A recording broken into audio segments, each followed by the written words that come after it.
Alright everyone, welcome to another One Piece video, and this time it's not going to be a theory. I'm going to be talking about the latest manga chapter, so if you're not caught up, this is your cue to leave this video. So basically, to start everything off, I want to talk about the ending of the chapter, because that was obviously peak content, and that's when Emo took over Saturn's body and became some sort of transformed monster.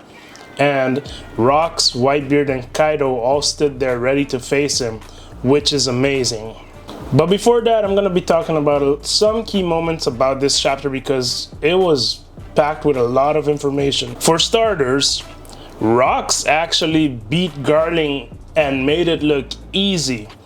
Garling, who's like one of the top celestial holy knights, he's like equal to none in the regards to the celestial dragons and holy knights. He has no equal, and yet it just goes to show how powerful this one guy is, this one dude, Rocks D Xebec, or I guess in this case Davy D Xebec. He was also able to do what he set out to do on that island, which is rescue his family, Blackbeard and his wife, or baby mama in this case, I don't know. He actually managed to meet up with them and rescue them, which is amazing because some very extremely powerful dude pirate, and we all thought he was like a low-life evil guy, is actually a decent human being. Very overpowered, but decent. He has his priorities straight. While everyone else was running to that island to save Shaki, this guy wasn't tempted by the most beautiful woman in the world. He was like, oh no guys, I'm going there to save my family. Y'all can do what you want. We also got to see Kaido and how he actually obtained his devil fruit. At this point, I always thought Kaido owed Big Mom a favor because she led us on to believe that she gifted that devil fruit to Kaido, but her intentions were to give it to Katakuri.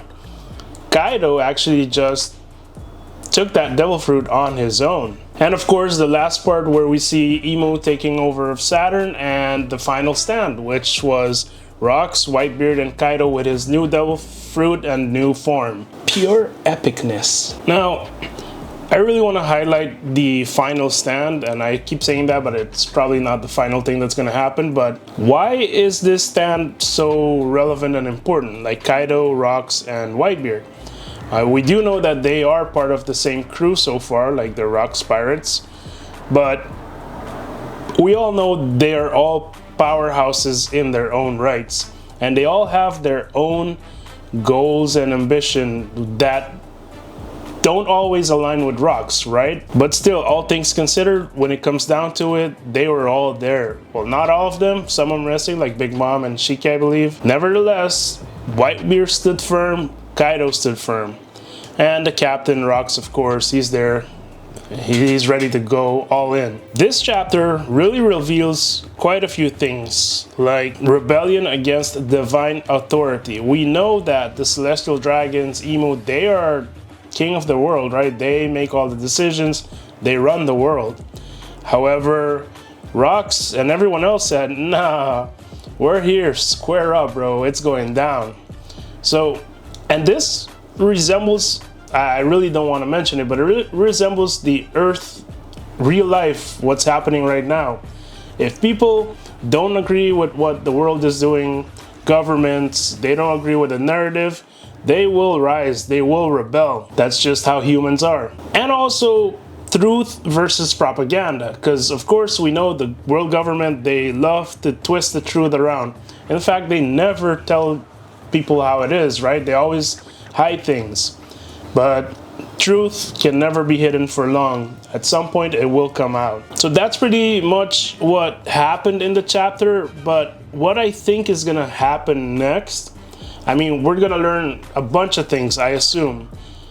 First of all, how Emu's power works, because this is the second time we see him do this. How it actually works, and maybe we get to learn a little more about Emu's power in details. Because Emo has to be very overpowered, we know this.